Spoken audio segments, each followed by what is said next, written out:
जिन इलाकों में मुसलमान रहते थे वहां पर भी हिंदू रहते थे, और जिन इलाकों में हिंदू ज्यादा आबादी में थे वहां कुछ मुसलमान भी रहते थे।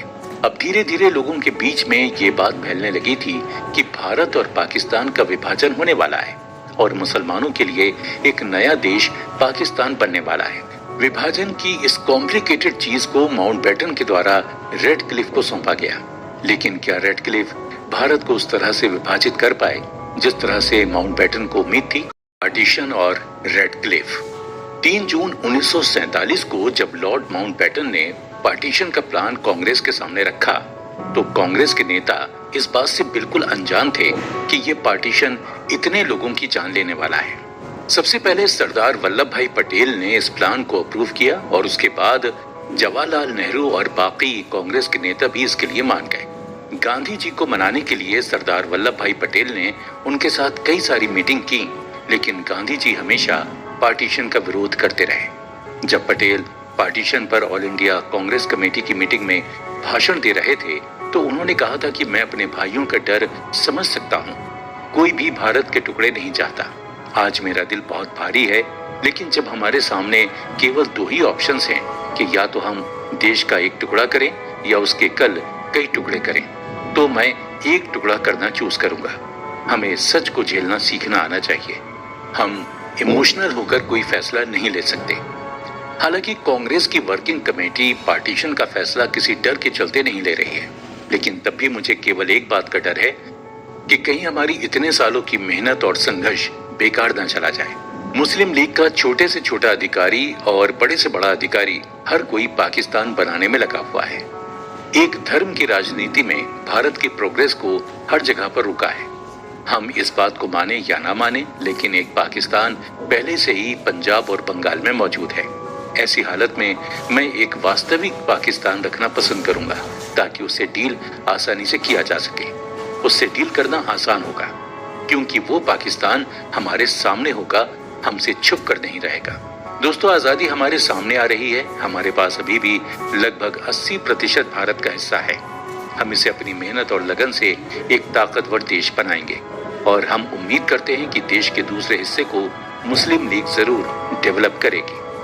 इसी के साथ कांग्रेस ने देश के विभाजन पर हाँ भर दी। उस वक्त किसी भी नेता ने ये नहीं सोचा था कि पार्टीशन कितना भयानक होने वाला है।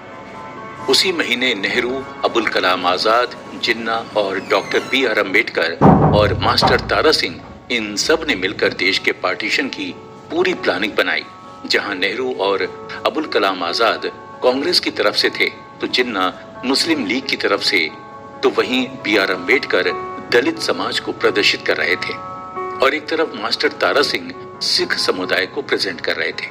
सिखों की ओर से तारा सिंह ने यह फैसला लिया कि वो हिंदू मेजोरिटी वाले इलाकों में रहना पसंद करेंगे। इस वजह से जिन इलाकों में हिंदू और सिख ज्यादा थे उन्हें नए भारत का हिस्सा माना गया और वहीं मुसलमानों के लिए एक नए देश पाकिस्तान को रखा गया। विभाजन की जिम्मेदारी सायरन जॉन रेडक्लिफ को सौंपी गई।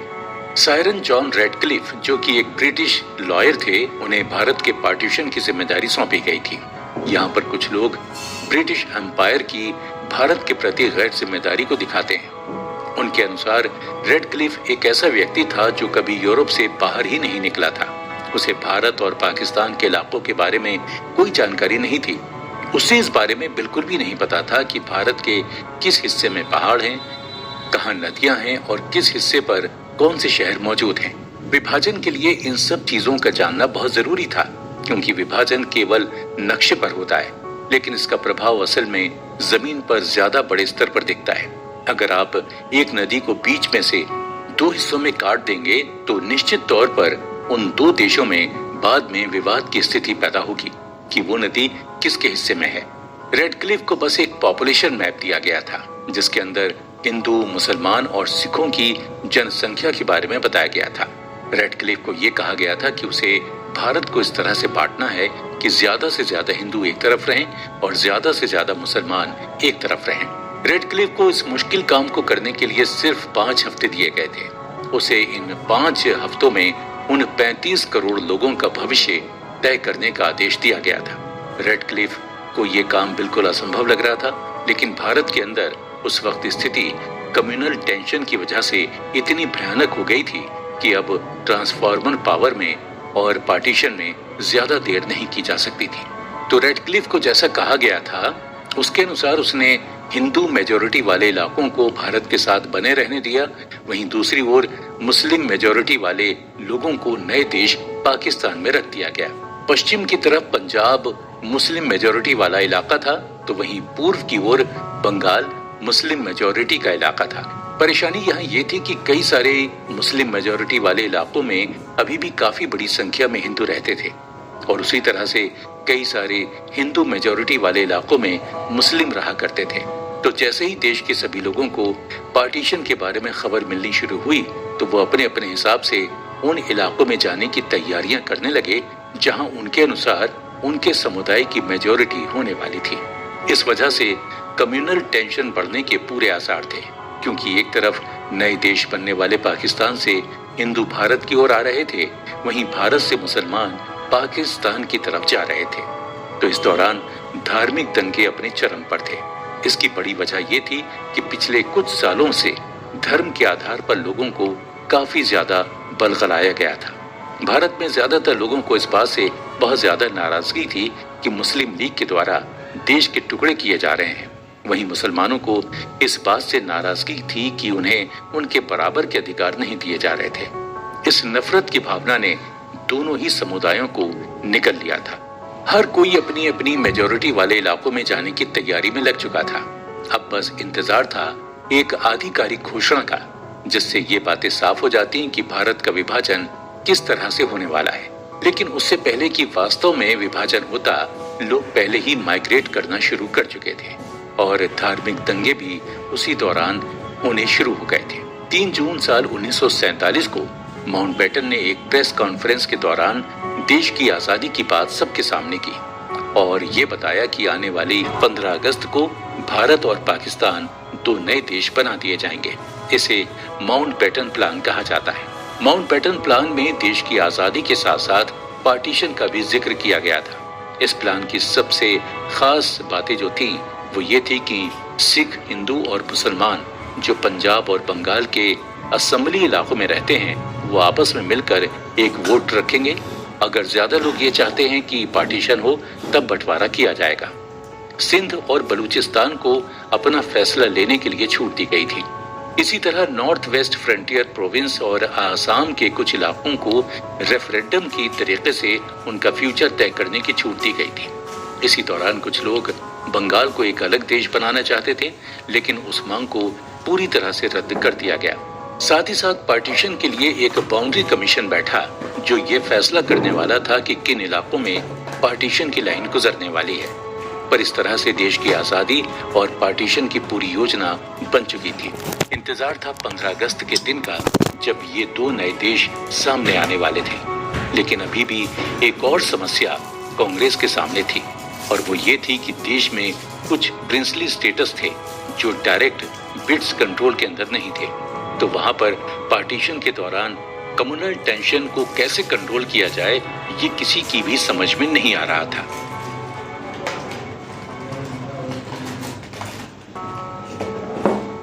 रियासतों की बगावत। 18 जुलाई साल 1947 ब्रिटिश पार्लियामेंट में इंडियन इंडिपेंडेंस एक्ट पास कर दिया गया। इधर बाउंड्री कमीशन देश को 2 हिस्सों में बांटने की पूरी तैयारी कर चुका था। पंजाब को 2 हिस्सों में बांट दिया गया। सिंध पाकिस्तान की तरफ रह गया, वहीं बंगाल के भी 2 टुकड़े कर दिए गए थे। पार्टीशन के साथ साथ उस वक्त प्रिंसली स्टेट्स की भी समस्या साथ में थी।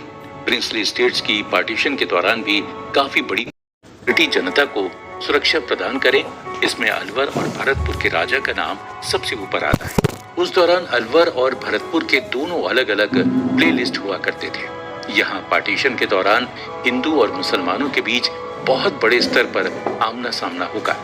हिंदू जाट और गुर्जरों ने हजारों मुसलमानों को मार दिया था। लगभग 1 लाख से भी अधिक मुसलमानों को यहाँ से रातों रात भागना पड़ा। ऐसे ही कुछ जम्मू कश्मीर की रियासत में भी हुआ। जम्मू कश्मीर में जम्मू के इलाके में हजारों मुसलमानों को मारा गया था और इसका बदला लेने के लिए पाकिस्तान की तरफ से मुसलमानों ने अपने वहां के हिंदुओं को बहुत बड़े स्तर पर मारना शुरू कर दिया। हजारों औरतों का बलात्कार किया गया था, इनमें छोटी बच्चियां भी शामिल थी। एक तरफ इन रियासतों में पार्टीशन के दौरान हिंदू और मुसलमानों के बीच दंगे हो रहे थे, वहीं दूसरी ओर इनमें से कुछ रियासतें आजाद रहने की मांग पर अड़ी हुई थी। इनमें जम्मू कश्मीर का नाम सबसे ऊपर आता है। जम्मू कश्मीर, कश्मीर के अलावा हैदराबाद और जूनागढ़ की रियासत ऐसी रियासतें थीं जो आजाद रहने की मांग कर रही थी। सरदार वल्लभ भाई पटेल के ऊपर यह जिम्मेदारी थी कि वो इंडिया के सातों शासकों को भारत के साथ आने के लिए मनाए। वहीं मुस्लिम मेजॉरिटी वाली रियासतों को मुस्लिम लीग पाकिस्तान में मिलाने की कोशिश कर रही थी। 15 अगस्त से पहले तक ये दोनों ही केवल बातचीत के द्वारा इन रियासतों को समझा सकते थे, क्योंकि जब तक आधिकारिक तौर पर देश आजाद नहीं हो जाता, उससे पहले तक दोनों ही देशों को अपनी अपनी सेना रखने का अधिकार नहीं था। इन दोनों देशों की सेनाओं पर माउंटबेटन का कंट्रोल था। आजादी से पहले ही माइग्रेशन बहुत बड़े स्तर पर शुरू हो चुका था। सब लोगों को इस बात का अंदाजा लग चुका था कि पार्टीशन अब जल्दी होने वाला है। ऐसे में मुसलमान और हिंदू अपनी अपनी सुरक्षित जगहों की तलाश में इधर उधर जाने लगे। भारत की आबादी का कुल 2% के बराबर रिफ्यूजी दिल्ली और पंजाब में और कुछ बंगाल में रहने के लिए आ चुके थे। एक देश जो भी आजाद भी नहीं हुआ था, उसके ऊपर अभी लाखों शरणार्थियों का भार भी आ चुका था। ऐसा ही ठीक पाकिस्तान के साथ भी हुआ। उत्तर प्रदेश, बिहार और पंजाब के इलाकों से हजारों लाखों की संख्या में मुसलमान पाकिस्तान की ओर निकल पड़े थे। दिल्ली एक बड़ा रिफ्यूजी कैंप बन चुका था, जहां हजारों लाखों की संख्या में लोग तंबू ताने बैठे थे, इस आस में कि किसी की नजर उन पर पड़ेगी और उन्हें रहने के लिए छत और खाने के लिए कुछ खाना मिलेगा। कांग्रेस के नेता भी चाहकर भी लोगों के लिए कुछ नहीं कर सकते थे। वो बस इंतजार कर सकते थे 15 अगस्त का, ताकि सरकार उनके हाथ में आए और वो उन शरणार्थियों के लिए कुछ व्यवस्था करें। आखिरकार वो दिन आ ही गया जब भारत को अपनी आजादी मिलने वाली थी, और वो दिन था 15 अगस्त साल 1947 का।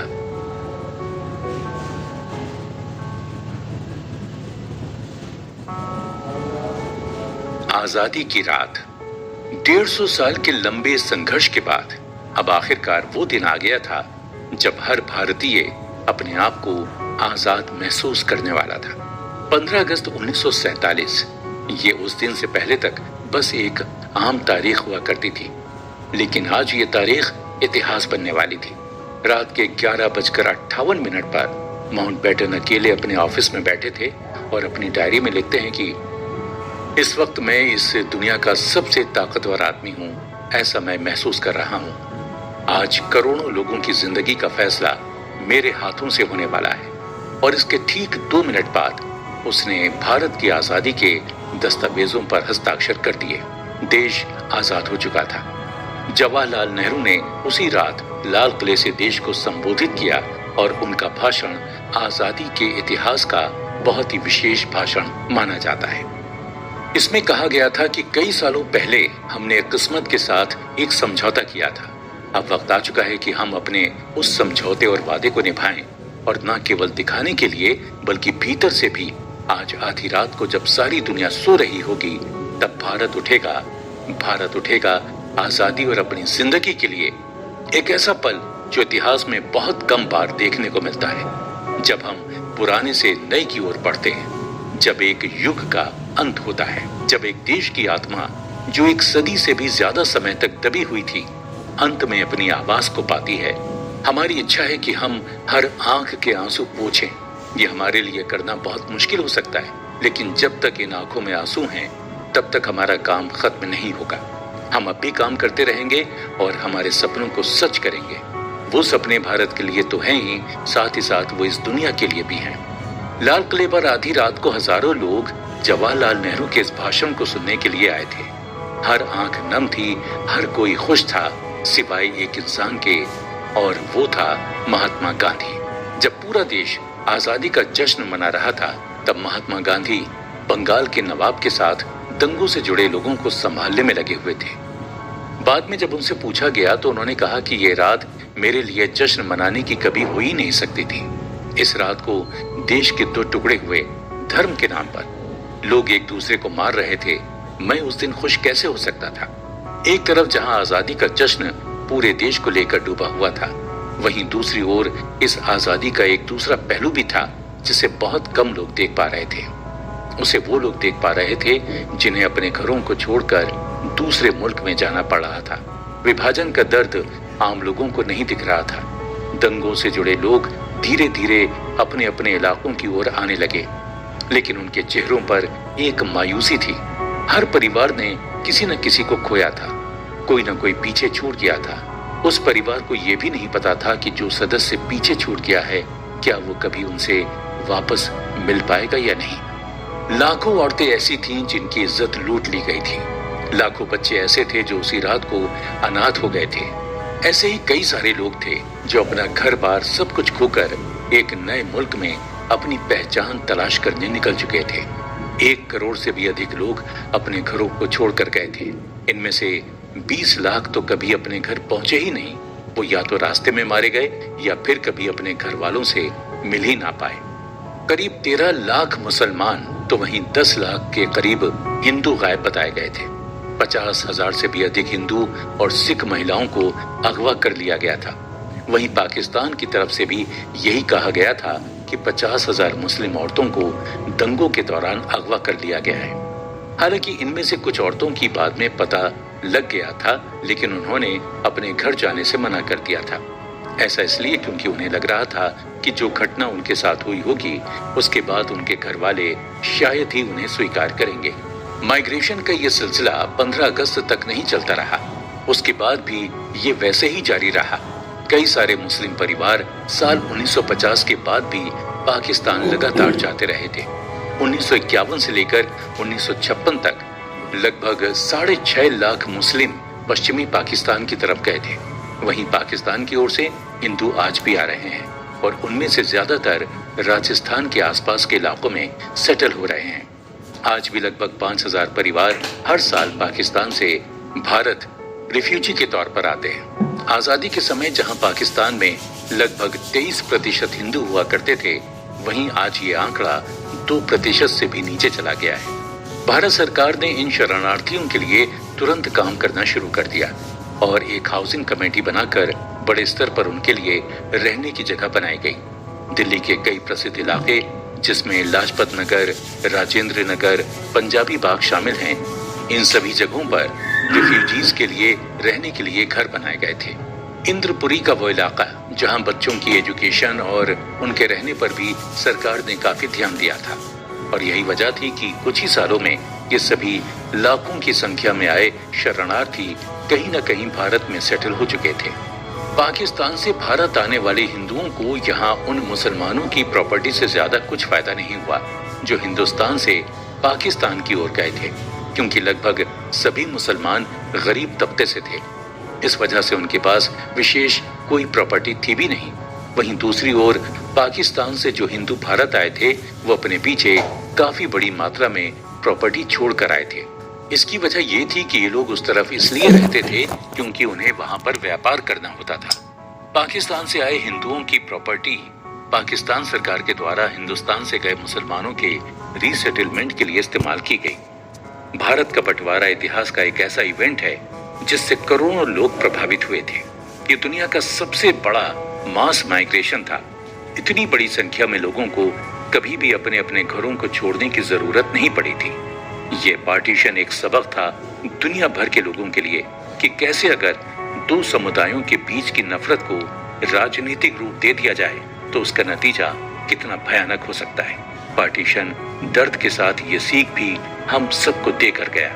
तो इसलिए हमारे लिए ये बात बहुत जरूरी हो जाती है कि हम जब भी पार्टीशन के दुख को याद करें तो उस पार्टीशन ने हमें क्या सीख दी है ये भी हम जरूर ध्यान में रखें, क्योंकि पार्टीशन का प्लान ऐसा नहीं था कि बहुत लंबे समय तक बनाया गया।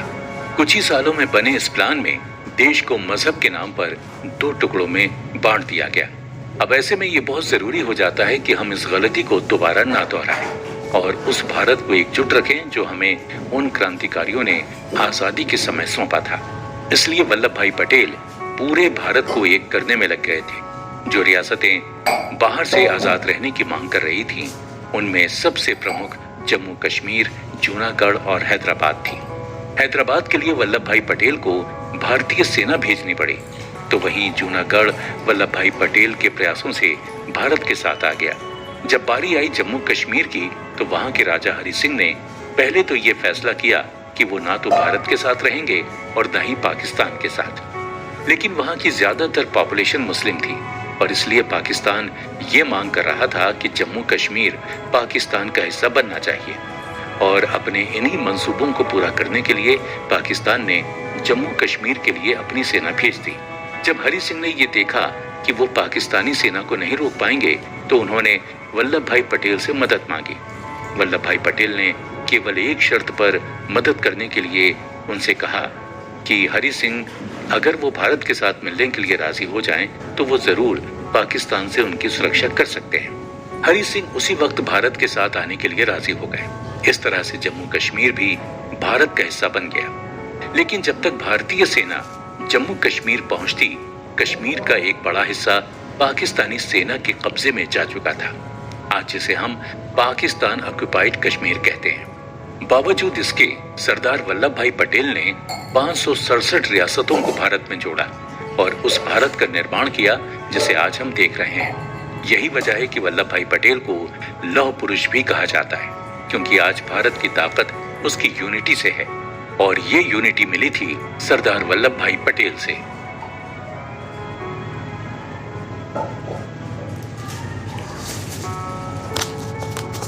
कंक्लूजन। सर्वेश्वर दयाल सक्सेना हिंदी के एक बहुत प्रसिद्ध कवि थे। उन्होंने भारत पर एक बहुत ही बेहतरीन कविता लिखी थी, जिसमें उन्होंने कहा था कि एक देश कोई कागज पर बना टुकड़ा नहीं होता। उनकी इस कविता से हमें काफी कुछ सीखने को मिलता है कि कैसे एक देश कागज पर बना टुकड़ा नहीं होता। वैसे ही किसी कागज पर लकीर खींच देने से लोगों को आगे बढ़ने से नहीं रोका जा सकता। आज बंटवारे और भारत की आजादी को 75 साल पूरे हो चुके हैं। इन 75 सालों में हमने एक लंबा सफर तय किया है, जिसमें हमने कई उतार चढ़ाव देखे हैं। इनमें से कोई उतार चढ़ाव फाइनेंशियल थे तो कोई सामाजिक थे, लेकिन इन सभी उतार चढ़ावों में भारत के लोग एक दूसरे के साथ खड़े रहे। जब जब भारत को पीछे धकेलने वाली ताकतों ने अपना सिर उठाया है, तब तब भारत के नागरिकों ने एक साथ मिलकर उनके खिलाफ आवाज उठाई है।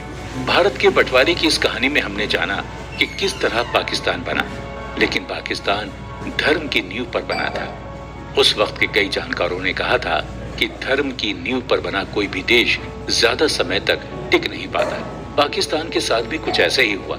जब आजादी के 24 साल बाद ही पाकिस्तान की करीब 40% पॉपुलेशन रखने वाला बांग्लादेश उससे टूटकर अलग हो गया। उस वक्त भारत ने बांग्लादेश की आजादी में भी एक बहुत महत्वपूर्ण भूमिका निभाई थी। इसका कारण ये था कि भारत गुलामी का दर्द क्या होता है और आजादी का सुख कैसा होता है, इन दोनों को अच्छी तरह से समझता था। भारत आज उस रास्ते पर है जो हमारे स्वतंत्रता सेनानियों के बलिदान को सफल बनाता है। हमें सरदार वल्लभ भाई पटेल की उस बात को याद रखना चाहिए जब उन्होंने ये कहा था कि पाकिस्तान को इसलिए बनने दिया जा रहा है ताकि भारत के और टुकड़े ना हों।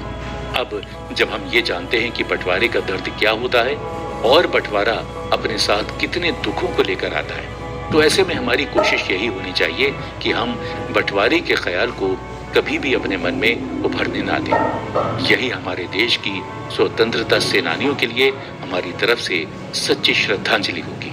तो दोस्तों, इतिहास से जुड़ी ऐसी ही और ऑडियो बुक्स को सुनने के लिए सुनते रहिए और जुड़े रहिए हमारे साथ।